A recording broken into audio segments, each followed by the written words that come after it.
Evening, everyone. Welcome to Atlanta History Center's virtual author talk series. My name is Claire Haley, and I am the Director of Strategic Communications and coordinator of the author talk series here at Atlanta History Center. I'm absolutely thrilled that you all are able to join us this evening and that we're able to have this great virtual event with author Claire Lombardo and Alison Law. So you can purchase a copy of Claire's book, The Most Fun We Ever Had from Foxtail Bookshop. So I will be putting a link to do that in the chat. You'll also get that link through an email after the event. So during the event, if you have questions for Claire and Alison, please use the Q&A to submit those. Alison is going to do her best to get to as many of those as she can during our time this evening. So I'm going to briefly introduce tonight's speakers and then turn it over to them to begin the conversation. So our featured author tonight is Claire Lombardo. She is the author of The Most Fun We Ever Had. She earned her MFA in fiction at the Iowa Writers Workshop. And prior to writing this book, she spent several years doing social work in Chicago. She was born and raised in Oak Park, Illinois. And as many of you probably know, The Most Fun We Ever Had was an instant New York Times bestseller and long listed for the Women's Prize for Fiction. It garnered praise from multiple prestigious news channels and book reviewers. And this is the paperback book release of the book, which is just fantastic. So congratulations on that, Claire. Tonight's conversation partner for Claire is Alison Law. Alison is an unapologetic book pusher, author enabler, and executive producer and host behind the Literary Atlanta podcast, which ran from 2017 to 2019. She has nearly 30 years of experience in broadcast journalism, creative writing, and marketing and communications. As a professional writer, publicist, and marketing and media consultant, she has represented authors, publishers, agencies, and other professionals in the publishing industry. She's also served as the Associate Program Director and Media Relations Contact for the AJC Decatur Book Festival and currently volunteers on the festival's programming committee. She's also an advisor for the Decatur Writers Studio and the Georgia Center for the Book. So we are so excited and grateful that they're both joining us here tonight. Claire and Alison, welcome. I'll now turn it over to you. Well, thank you, Claire, for that lovely introduction. Hello, Claire Lombardo. Hi there. How are you? Doing very, very well. Thank you. I guess we should go ahead and start by talking about, where are you tonight? Where are you joining us from? Yes, I'm joining you from Iowa City, where I moved mid-pandemic, but I went to graduate school here and taught here for a couple of years after. So I was lured back. In part because it is so quiet here and so awash in writers and people who understand the weirdness of being a writer. So it's kind of a mixed bag, actually, but is mostly a good thing. Yeah. So you can't walk down the street without tripping over an incredible writer. Quite literally. That's what I think. Yeah. There's a lot of them. Yeah. Yeah. Well, I'm going to tell our audience tonight that as Claire and I are chatting, please, again, as Claire Haley told you, feel free to jump in, submit your questions. Down at the bottom, you'll see a little Q&A with a little comment box there. That's where you're going to ask your questions. I've already gotten Terry, who is saying hi from Kansas. Hi. So Terry, hi. So glad that you could join us tonight. As you guys come in, feel free to say hi to us. And as the other Claire Haley, I hate to call you the other Claire. It doesn't sound right. Said that we link also in the chat button so that you can purchase a copy of The Most Fun We Ever Had, which, take a look at this beautiful paperback. It just came out last Tuesday is the paperback. So it's available at Foxtail Bookshop, one of our beloved independent bookstores here in Atlanta. So let's jump into The Most Fun We Ever Had. And if Shakespeare is correct and the past is prologue, I thought maybe we could start with our own little prologue to this conversation. Now that The Most Fun is out in paperback, I'm wondering if you can time travel back to 2019 when the book first came out in hardcover and kind of compare that to what's happening now as you have the paperback coming out. Yeah, that's a great question. And it's been on my mind a lot lately for a variety of reasons. but in some ways it feels like a very long time ago that the book came out, and in some ways it feels very, very recent. So parts of it are very close to my memory, and parts I'm sort of like, did that really happen? And was it? So it's I mean, when this book came out almost 2 years ago, the notion of having a readership was so foreign to me and terrifying. And it remains like sort of scary, but for the most part, it has been just so wonderful. And the book really does books sort of take on lives of their own. It's like sending a kid off or something. You can't, there are things that you can't control. So in some ways I feel like I've gained perspective on it, and in some ways I feel like I haven't. But one of the things that's really nice about, this arm of book tour looks very different than my book tour 2 years ago. But one of the things, we were chatting a little bit about this before we went live, is that because we are all homebound but connected, I've been able to meet with people I otherwise wouldn't have. I myself, as a reader, have been able to go to book events that I wouldn't have otherwise gotten to go to. So there are positives and negatives, but I would say overwhelmingly positives. Yeah. Yeah. And I love what you said about, I've heard other people talk about the book is yours for so long because it starts out in your head, right? A novel starts in your head, and then you spend all of this time writing and revising it. And then all of a sudden it's out in the world and it belongs to somebody else. And at first you were scared about that and a little bit worried about what would happen when you were in the same room or in a virtual room with your readers. What were some of the things that were refreshing about that experience?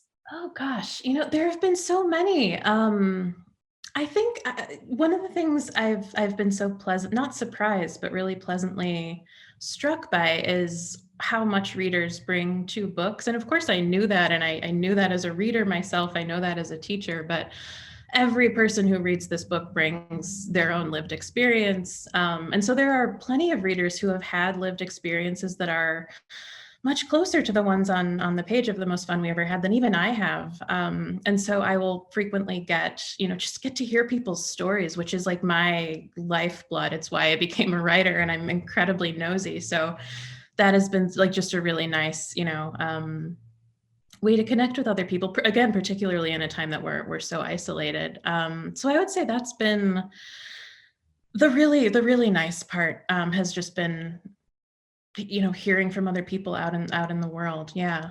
Yeah. If anybody's joining us tonight and you have read the book, make sure that you have your questions ready, because I'm sure so many people have read this. One of the reasons that I kind of wanted to start with our own prologue to this conversation is because you did such a beautiful job of dropping us into the Sorensons world with your prologue. We begin in the book in 2000, and I should say that this book covers more than 40 years, starts in the 70s and goes into the 2010s, I suppose you call them now. But in the prologue, we're at the family home, and we are introduced first to the matriarch, Marilyn Sorenson, and the Sorenson family is hosting a wedding for their oldest daughter, Wendy. And then, as a reviewer for NPR wrote, Lombardo flings a full deck of narrative cards at us all at once, and spends the next 500 plus pages patiently putting it in order. Did you start out, like, how did you, the book is also non-linear. Like, we know right away in this prologue that it's the year 2000, but that's not where we currently are in time. So I'm kind of wondering, did this particular scene bubble up in the beginning, in the end? Yeah, that's a great question. This book has taken on so many shapes. It took me literally years to find the correct sort of shape and configuration for it. The prologue that exists now is actually it was the prologue for a long time, and I ended up sort of fighting for it with my agent. We kind of went back and forth at the 11th hour about whether or not it was the right place to start the book. But for several years, the beginning scene of this book was, a version of it has made it into the book, the parents are essentially hooking up on the couch and their kids walk in and find them. And I was so like steadfastly like, this has to be the beginning of my novel. It's, it's catchy. It's sort of, it speaks to what I think the book is about. And I thankfully was talked out of that by a variety of people, because I think it would have set a very different tone. But ultimately there are very few scenes in this novel where the entire family is actually physically together. And the wedding is one of them. So I wanted to start where I could touch on everyone's point of view, except for Jonah. He comes later, though he is technically sort of ethereal-y in that scene. But yeah, it felt sort of like it hit on a variety of things that I needed it to hit on. And there are questions posed therein that are answered later on in the book. So it felt kind of like a fun, I don't know, putting together a book is so much more mathematical than I realized, or putting together a book like this was. So it ended up, I think, hopefully finding its rightful place. Well, I have to ask you about that because for me and all of the other English majors in the room, we all just went, math. Same here, yeah. I'd love that you were talking about the image that you had in your head of the two parents who were making out on the couch. Because so often in fiction, we read about couples whose relationship is turbulent and terrible, and they create this dysfunctional family because they stay together too long or they divorce. And because of all of this, there's the fallout with the kids. I can't recall a story where the parents are so in love, having such dramatic repercussions on the four daughters that they have. Can you tell us a little more about the relationship between Marilyn and David? Sure, yeah. When I was a graduate student, it kind of became a running joke about me as a writer that all of my stories were very long. None of them had plots, and they were all about people who were really nice and really attracted to each other and very deeply in love. And I didn't realize at the time, because I was working on The Most Fun We Ever Had and writing stories, I was working through this relationship that's at the core of The Most Fun We Ever Had, David and Marilyn, who are the parents. Because I really wanted to write a book about people who were deeply in love and not at risk of falling apart. Though they certainly, hit their roadblocks and go off course a variety of times. But I sort of took that as a challenge because it's not something that I had seen a lot in fiction. And it in some ways was harder because, when characters misbehave, things just sort of, spiral downhill, and the book doesn't write itself, but, plot happens and it's great and it's super fun. And, but when people really like each other, there's not a ton of fodder for plot. So I wanted to play with having something, elementally good at the core of this book, and then see, how deeply I could explore the negative repercussions that something like that could have. Like, what is it like when you have this unattainable standard of what it means to, have found a love or to have found a partner? So that sort of became, the nucleus of the book, and it's a point of fixation for all of the daughters, and it's the sort of commonality between these four daughters who are otherwise fairly different. So it's kind of a this benevolent ghost that follows them around for their lives. And so I was interested in subverting that thing I'd been used to seeing. Yeah, for sure. And I think also there are the things that are they're very transparent in that we get to know their intimate thoughts, because we do have switch from different narrators, different points of view. So we get to know that they do consider themselves, like David says at one point, I love my wife more than I love my daughters. But it's, I think, the things that they keep secret, that keep hidden, the trials maybe that aren't as transparent. I think that has repercussions on their children, the children wondering what's really going on below the surface. Absolutely. Yeah, there's so many secrets in this novel, right? And some of them are kept on purpose and some aren't, but there is a lot of mystery. There's a lot of, what actually happened? Did it look as rosy as it seemed from the outside? So I think, and there's a lot of room for human error when it comes to perception, which is, another fun tool to have as a writer. You get to play with, how does one thing look to one person, and how can another person have a completely different perspective, particularly within the confines of a family where everyone is allegedly sharing experiences. So that definitely comes through beautifully in the most fun, because that could all reveal itself in one paragraph in the book. You have one character saying one thing, and then you can see the thoughts like, oh, I don't know if she's really telling me the truth. And I'm thinking about it when Liza comes to deliver some news to her parents. And so there's a lot of, you can see things that are being said, and you can see the things that they're thinking or wondering, is she not telling me as much as she should be? Absolutely. Yeah. And that's another thing that's sort of my lifeblood. Just as a person, I love kind of just bearing witness to situations and thinking like, but what are you actually thinking? Like, I hear what you just said to me, but what's going on? What are you going to say to your husband in the car after the fact? Or that's sort of what's, the fun, salacious part of being a person. So yeah. Those conversations in the car after the dinner party are the best. Right.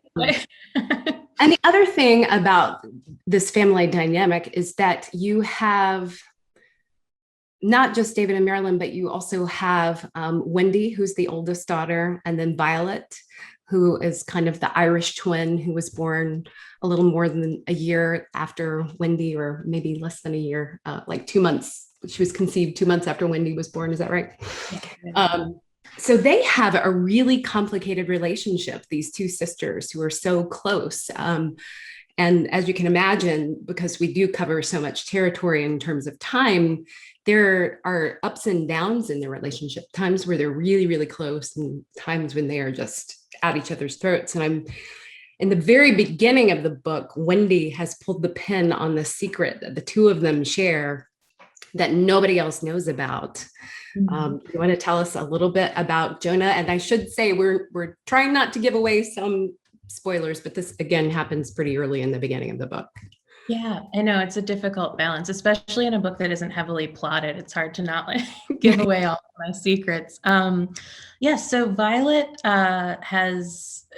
in her very early 20s gets inadvertently pregnant and places the child for adoption, and expects to never see him again, and then sort of creates this highly curated, highly, controlled life. She has, she goes on to have two more kids, and has only told Wendy about this secret. I think that's okay to say now. I'm like, am I spoiling anything? I don't think so. I don't think so. I mean, we're literally talking about like the first very early on. Yeah, very early in the book. Yeah. And so Wendy, who's her older sister, who is the source of most of the conflict in this novel. Wendy is the button pusher and the plot creator on my end. Wendy seeks out Jonah, and for a variety of reasons that become clear as the book goes on. But so Jonah has been this secret that has, for better or for worse, united these sisters and made them even more sort of terribly close than they were already. And it was sort of it's hard to talk about that without sounding like I'm commodifying, a human being. So, but Jonah is, he's his own character, but he does kind of become this pawn in this weird game between these sisters who have constantly been, playing a game since they were toddlers. But he's very much a fully formed, fully, sort of traumatized, a teenage kid who is suddenly thrust into this ostensibly perfect family, and this family who has a great deal of resources and a great deal of privilege, and he's coming from a lot of instability and a lot of need. So it was a dynamic I was interested in exploring. But so he, initially becomes Wendy trying to just sort of have her comeuppance with Violet, but then, like my book, takes on a life of his own and moves through the Sorenson family and creates dramas of his own. Yeah. Yeah. I'm thinking that Jonah is important for us to talk about because it does, as you put it in another interview, he kind of puts the privilege that the Sorenson family has in bas relief. Because early on in the book, you write about his first planned meeting with Violet.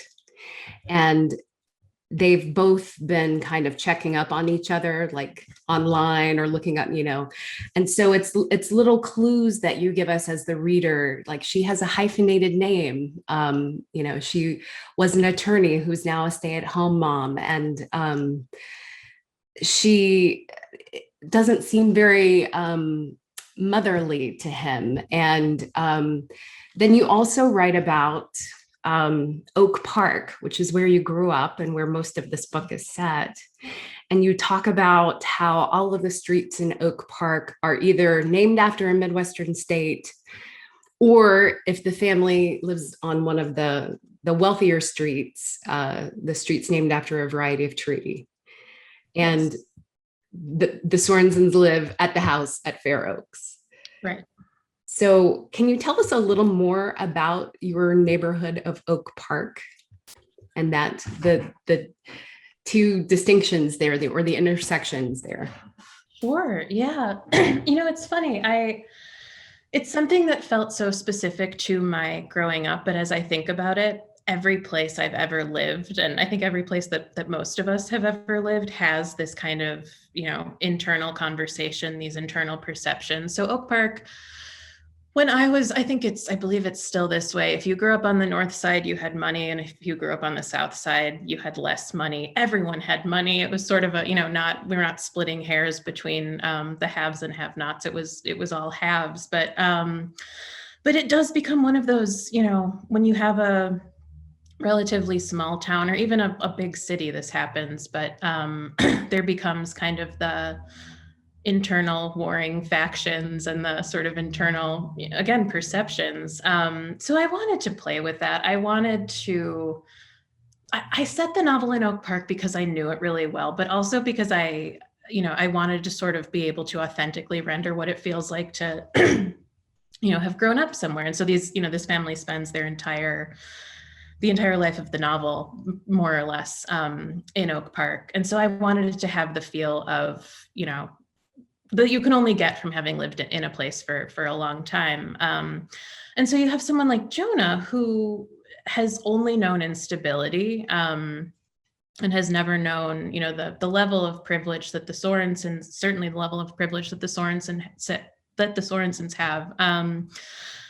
So he kind of, everything to him looks like abundance. But then you have someone like Violet, who's very, very, very, strategically clocking, like, well, that person has that and that person doesn't have that. And we have this. And, so I was interested in playing with, privilege throughout, because it's something that, you can't escape, having it or not. So it felt, apt when setting it in a, sort of affluent suburb. Yeah. Of the four sisters, the only one who has moved away is the youngest, Grace, who also goes by the family nickname of Goose. Yes. I understand that you are the youngest of 5 children, that you also have 3 sisters and a brother. I do, yes. How did that inform your writing of Grace? Oh, good question. I think from the time that I was like a very, very, very little kid, and I am like Grace, quite a bit younger than my siblings. I was always very quiet, but I think it was I remember one of my sisters saying, like, you're never saying much, but we know that you're watching us. I was always like the sort of quiet, watchful kid who was endlessly fascinated by my siblings, who were all, between 9 and 13 years older than me, so quite a bit older. And so I had also that sensation of coming from a large family, but also kind of feeling like the only child, which, I don't know, I think helps to give it gave me a sort of maybe kind of different perspective. I don't know.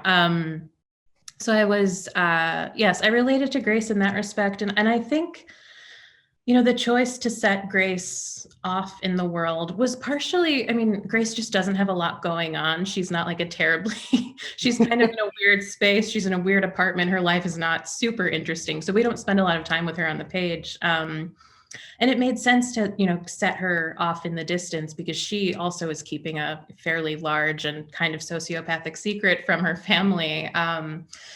But, I think my position in my family very much informed that character. I also really related to, Grace is in her early 20s and has watched 3 older siblings go through a lot of major life events and, a lot of major life decisions. Whereas Grace is kind of like, I don't know what I want from the world. I don't know who I'm looking for in a partner. I don't know what I want as a job. I don't know if I majored in the right thing. Like she's questioning everything. And I very, very much, looked at the world through that lens, through the lens of the choices of 4 other people. And so, which in some ways is helpful, but in some ways is kind of crippling because it makes it seem like everything and nothing is possible. So Grace was, she's the character that gets the least page time, and she's the character that I most frequently hear from readers. Like, she was really boring. Why was she in the book? And I get sort of defensive. Hey. But I feel attached to her because she is kind of this, she's, I think, as objective as you can get, because she's gone physically away from the rest of her family. Yeah. Well, Claire, I wanted to just kind of go through our Q&A here and make sure that I'm covering some of the questions here. Hi from North Dakota. Hi from Nebraska, Upper Peninsula of Michigan. This is the very nice benefit of being able to do a virtual event. So we're not all fighting Atlanta traffic to come to see you. We can be from anywhere. How much of the book is autobiographical? That's a question that we had for Monica, kind of piggybacking on that question about Grace. Sure, that's a great question. Very little of the book is autobiographical, which is sort of a weird thing to say because I wrote a book with a family structure that very closely resembles my own in the town where I grew up. Yeah. But beyond that, plot-wise, there's very little about this book that comes from my own life. I would say, again, my own position in a big family certainly informed the shape of this family, but also the ways that I was interested in exploring it. But yes, very fortunately, the things that have happened to the Sorensons have not, that I know of, happened to anyone in my family. So yes. Okay. Very plot-wise, yeah. Yeah, it's always dangerous to assume that a writer is, even though they may have a lot of similarities. I also, oh, sorry. No, go. No, I broke the cardinal rule of my own that I have as a teacher. And I tell my students, change every possible detail in a story that you can that resembles your own life, that you can change without sacrificing sort of the integrity or the life of a story. And then I didn't do that. And I wrote a novel and published it. So I invite those questions. It's a totally, totally fair question. Well, I'm sure you tell them, learn all the rules and then break them, just like me. Yeah. Jenny writes that she's seen a lot of reviews that talk about the dichotomy between Wendy and Violet, that people end up rooting. And I think this is for all 4 of the sisters, or all 7 of the characters that we meet in the most fun we ever had, that you find yourself rooting for, I'm on Team Wendy or I'm on Team Violet, at different points in the book. Have you noticed that in talking to other readers, that people have really staunch opinions about who the the heroes and the villains are? Yes, very, very, very much so. And it is exactly like you said, it's people are Team Wendy, or very less frequently Team Violet. People really don't like Violet, which makes me more like maternally defensive of her. But yeah, people do seem to prefer one or the other. And they do kind of present this, Violet and Wendy are so similar that they're completely different. They're in some ways, like twins, and in other ways, complete opposites. And I think that that begets strong opinions.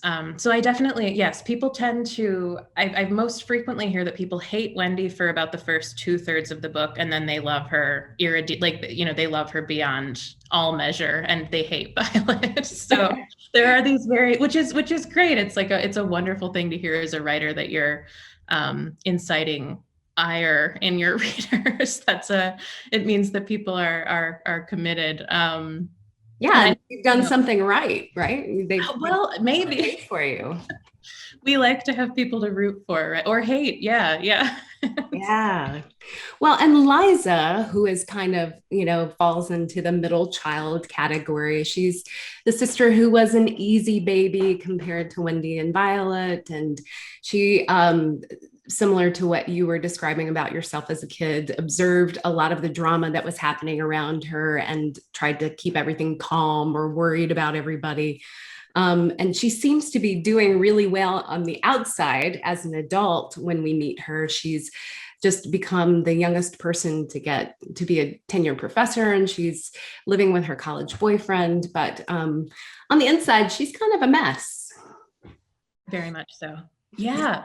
Yes. And she's, Liza is kind of the classic case of, the whatever the opposite of a squeaky wheel is doesn't get the attention. She's, she doesn't make a lot of noise. And so nobody really notices that she is kind of a disaster. No more than, any of the rest of us, but she's having a hard time, and has kind of, been relegated to this role of just, please God, let this one of this, pool of kids be okay, because, the parents don't have enough energy or time to focus equally on all of them. So she is very much the classic middle child in that way. Yeah.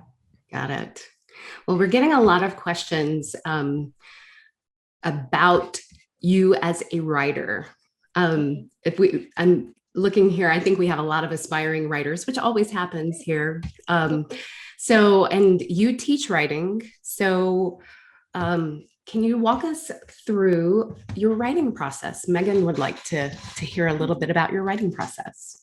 Sure. I feel like my writing process is constantly evolving, and my writing life has existed under so many different circumstances. My adult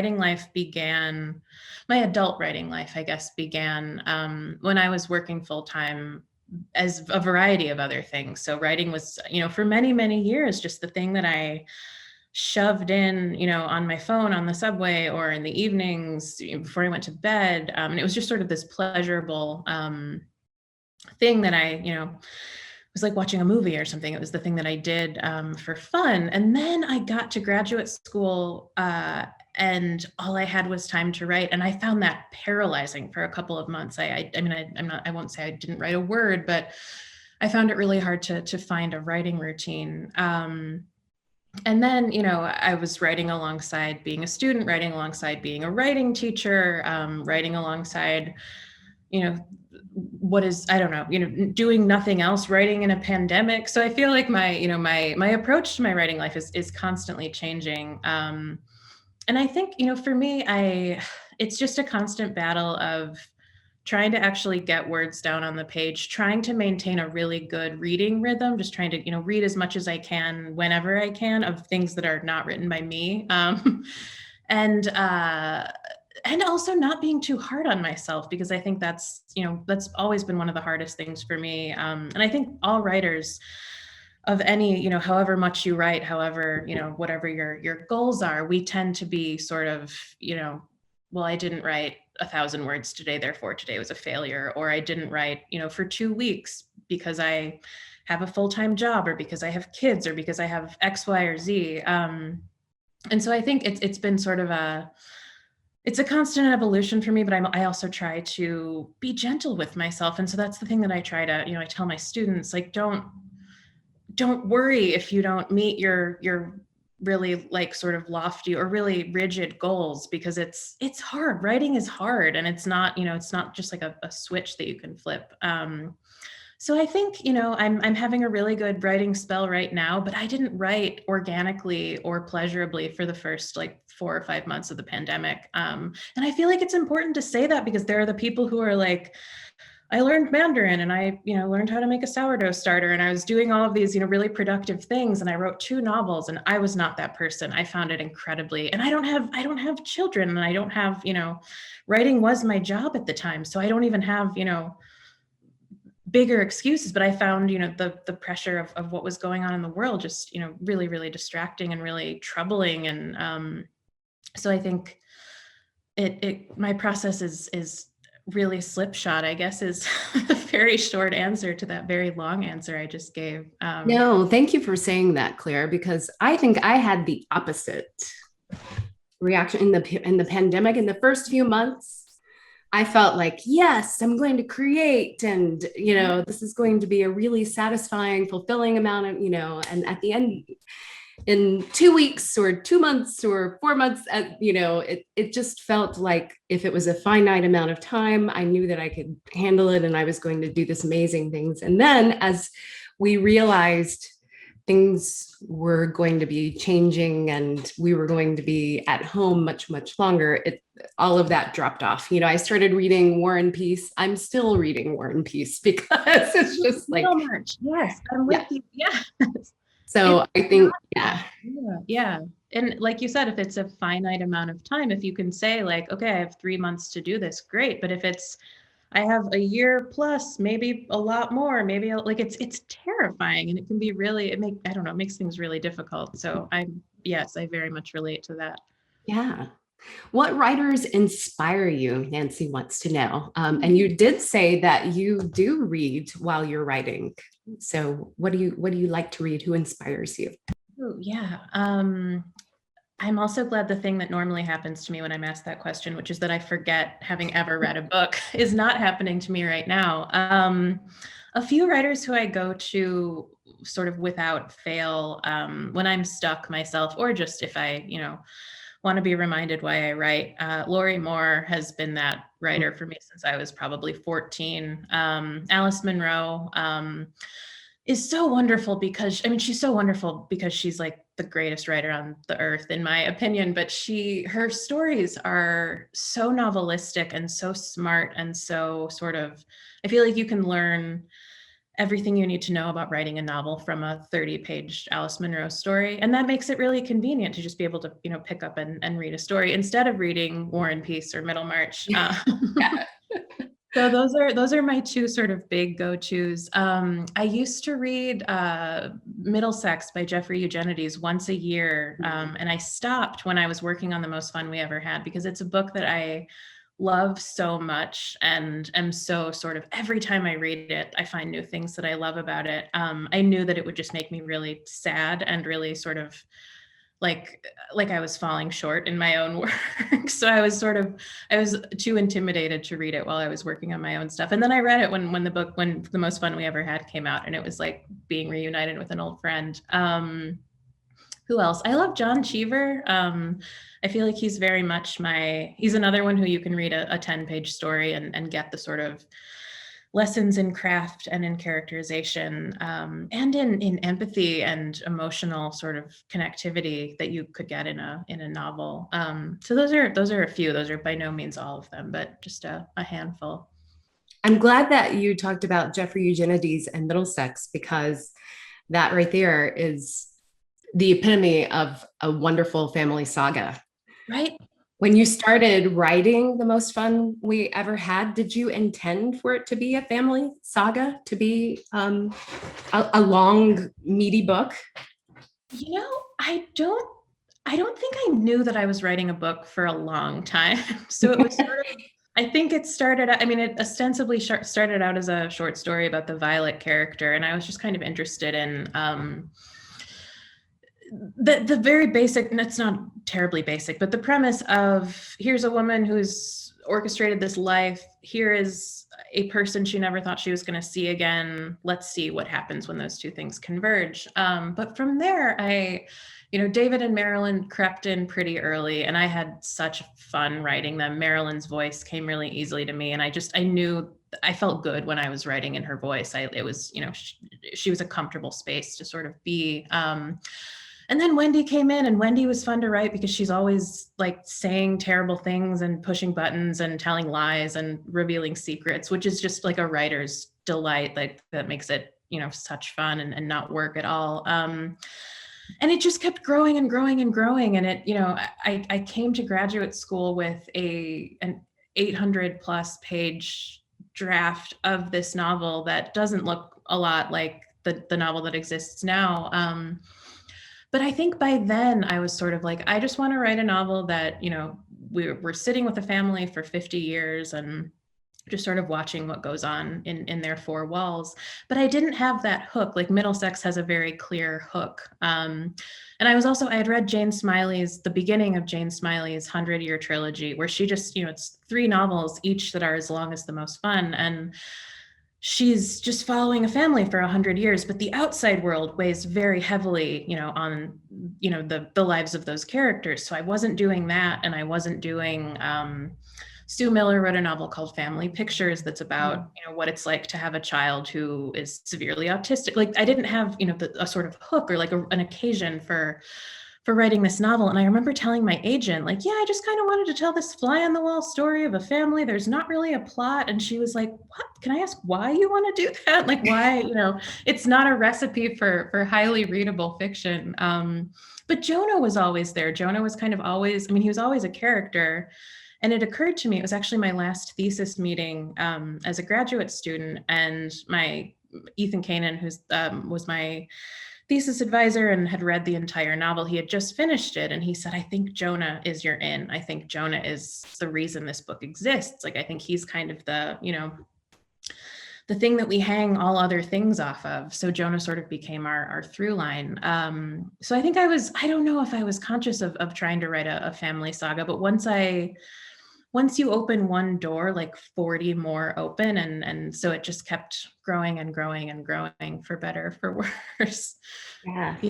By the way, I love reading the acknowledgements page in books, but you talked about your thesis advisor, Ethan Kanan, and about your experience in Iowa, and said, what fortune I had to arrive in Iowa with my tome. Yeah. And several people write about the book, how big it is. How big was the tome? And now, and in paperback, it looks like it got longer in 28 pages, but it doesn't feel like that. It's so delicious that you just keep following the little stories, because it does feel like a little bit of there's a mystery to it. You keep dropping these little clues. And so tell me about the tome. How big was it?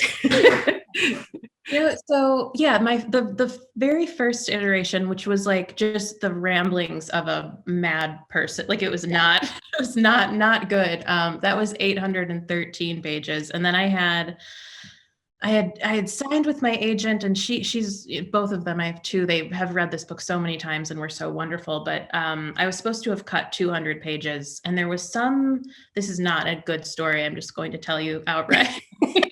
It's not a good plotty story, but I was supposed to cut 200 pages, and somehow it ended up growing by 100. And my agent called me, and she was very kind about it, but she was like, Claire, what happened? And I was like, I don't know, something with the font. And then I just started crying. It was very dramatic. And, but it kept, I just kept finding new things that I was interested in, and new sort of, what's Grace up to? And when you have, like in any family, someone is always up to something that they probably shouldn't be up to. And someone's always talking about someone else behind their back, and someone else is thinking about a thing that happened 15 years ago. And so there were, just endless doors to push open. So it kept kind of expanding and contracting in this sort of disturbing way. And I think, several of the editors who were interested in this book said at the outset, this needs to be half as long as it is. And my editor at Doubleday said it's going to be as long as it needs to be. Like, we'll just figure out what that means for this book, what the shape of it needs to be. And I think that was what I needed to hear. I needed to sort of hear, okay, we're not just going to start arbitrarily cutting plot lines or killing off characters, or, making this book about 1 or 2 things instead of 15 things. So I was really lucky to find someone who was patient enough and generous enough to spend all that time helping me figure out what the right shape was. Because that is, what writing a book is. I think it's figuring out the right container for your story, right? Figuring out how big it needs to be and what gets to go in. Yeah, absolutely. Well, I should just go ahead and show you the book again. This is the paperback cover for The Most Fun We Ever Had. There is a link in the chat where you can go down and you can support one of our lovely independent bookstores, Foxtail Bookshop. Buy the book from them. Mother's Day is coming up. This would make a fantastic Mother's Day gift. We have more questions for writing questions. Claire, do you have any writing habits that you really stick with? Terry wants to know. Ooh, Or can you tell us about your Post-it note obsession? Sure. Yes. If I were in my office, I would show you. I still have like my terrifying, beautiful mind wall up. This is not your writer's office, so no, this is my dining room. Yeah, it's far less intriguing. No, I got really into storyboarding. I don't know, about a year after I had a full draft of this novel. And Ethan Kanan was also the one who sort of turned me on to that. He's a very mathematical person, but his approach to writing is incredibly mathematical, which, as you said earlier, Alison, I like completely recoiled at as an English major and someone who's always been terrible at math. But I found it so helpful. And so he brought me these, it's called extruded polystyrene. It's the purple foam core stuff that they use to insulate houses. If you ever see a house that's under construction, there's usually this pink stuff on the sides. He brought me these 3 huge sheets of it that are all told like the size of like a 9-foot tall person, or just 9 feet tall. It's a weird analogy to draw. But I was able to lay out The Most Fun We Ever Had. So each Post-it was a scene in the novel, and each color Post-it indicated a particular character. And then I was able to just map it out and see, okay, we're spending a lot of time with Liza. Maybe we should meet that out a little bit. Or, okay, we've spent, a quarter of the book now going back to the 1970s and not a lot happened. So maybe we should, speed things along. It was a really helpful way to put a shape and a color to something that is so ethereal. And you can't hold a novel in your head. You can't, you can't, especially a novel that's this long and that has this many plots. So it was a really helpful way for me to kind of visualize what the story looked like and what it was doing and what my maybe unconscious impulses were as I was writing it. And now I do that for everything. I don't do it until I have a full draft of something. So I'm not someone who, maps out, this is what this book is going to look like, or this is, where the story is going. But once I have a shape of a story, I map it out. It also makes just like really lovely installation art. It's nice things to hang on your walls if you are looking for things to put up. So that is one of the few sort of constants of my writing process, because it is such a ever-changing process for me. But that is one that I'm pretty rigid about. Yeah, I have another friend who gets butcher paper. Mm-hmm. And writes, and she'll even take scissors when she gets to the editing part and starts. Oh yeah, that's when it gets real weird. Yeah. Holly in Atlanta is asking, where did the title originate from? Yeah. So without giving too much away, it is in the book. I forget that it's like, yes, there's room for spoilers. This book was actually called I'm remembering it now, but I usually forget. It was called The Year We Were Born for several years. And we had to change it because no one could remember the title, and everyone was just calling it That Really Long Book or That Really Long Chicago Book or some, iteration. No one could remember the title.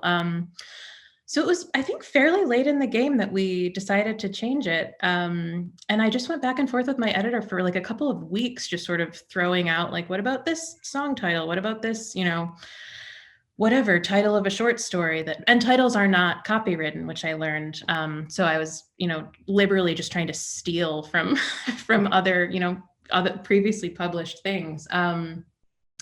But there is I can say without spoiling anything, it becomes sort of a shorthand between David and Marilyn. Marilyn, as a young mother who's like very overwhelmed and pretty miserable, says, I love being a mom. It's the most fun, it's the most fun I've ever had. And it becomes this kind of just marital tagline between David and Marilyn. And it felt very right to me in this book that is, I don't consider this a very serious book or a very humorous book. Like, this is a book that very much dwells in the space of something really sad happened, but here's this other thing that I'm laughing at, or, finding the humor in darkness, which is very much my milieu as a writer.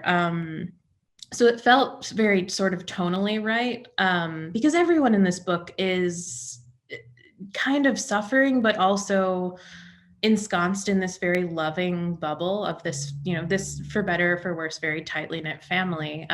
So it felt right in that way, and it becomes, kind of, again, this oft repeated line between David and Marilyn, who, as I said at the beginning, have always been kind of the heart of this novel for me. So it felt right on a number of levels. And I remember it more easily than the original title. So that's a good argument that we made the right choice.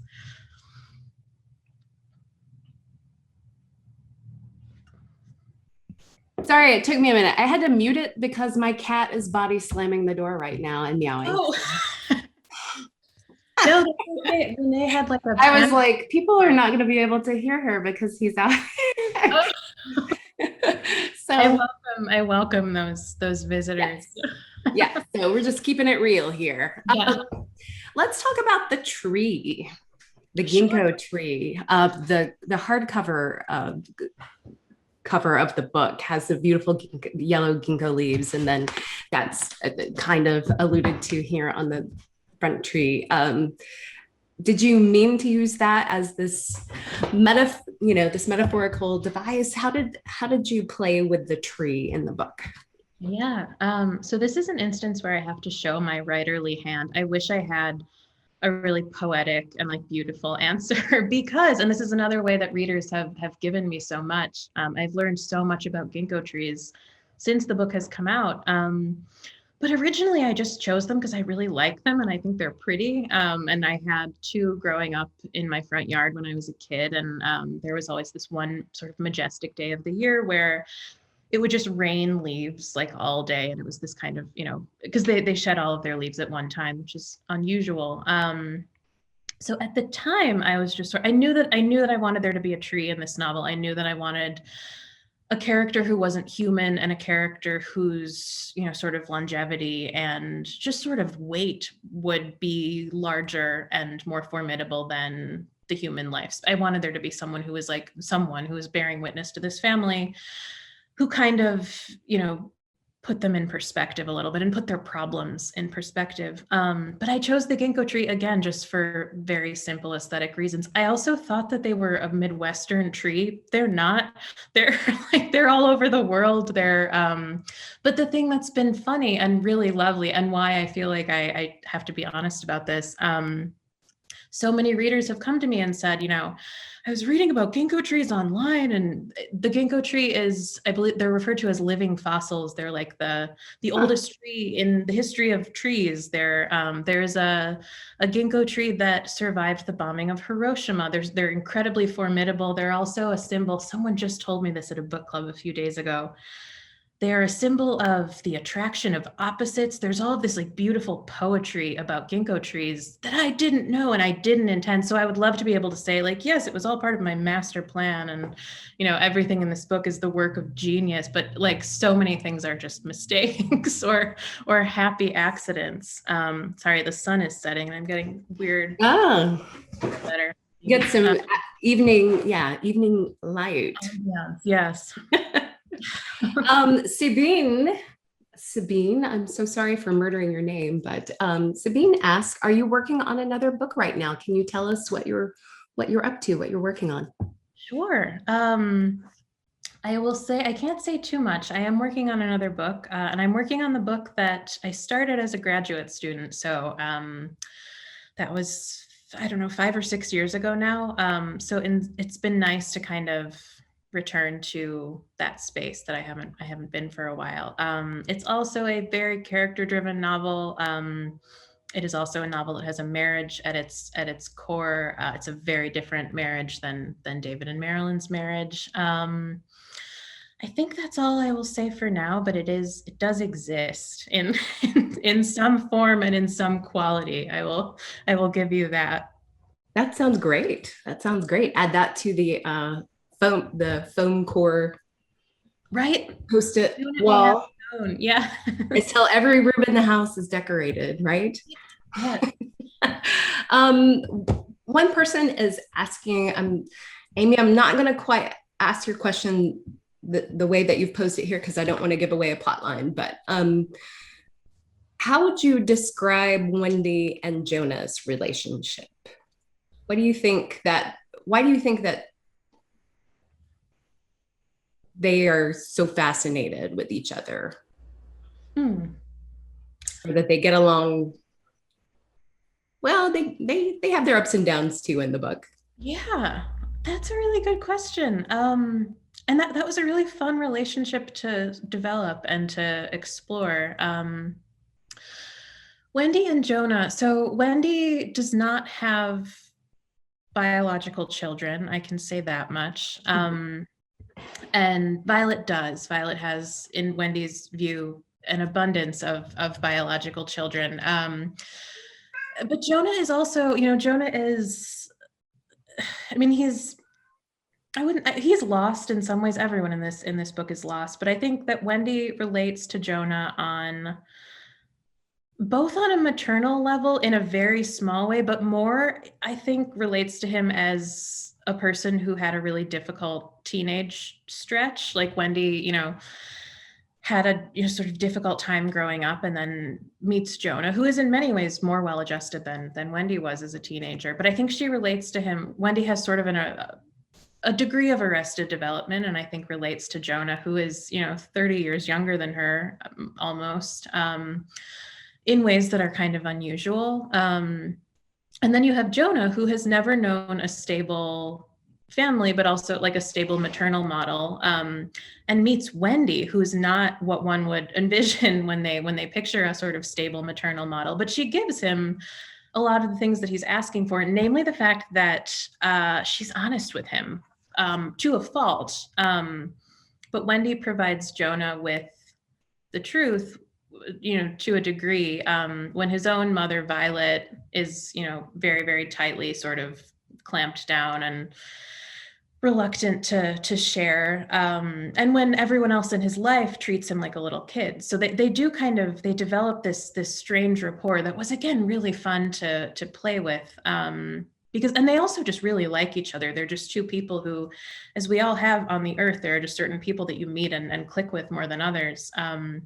And the two of them sort of from the get-go get along. And even though, like you said, Alison, they have their speed bumps, but I don't remember if I answered the question or not. Yeah, I think you absolutely answered the question. I think all of us want to be the fun aunt too. It's always easier to be the fun drop-in aunt, as I try to be. Me too. Yes, you get to leave at the end of the day. It's great. Exactly. Then you hope, you cross your fingers that in doing so that you give them a safe space to come. And I think that Jonah and Wendy do that for each other. They've both had traumatic things happen in their lives, and so they can kind of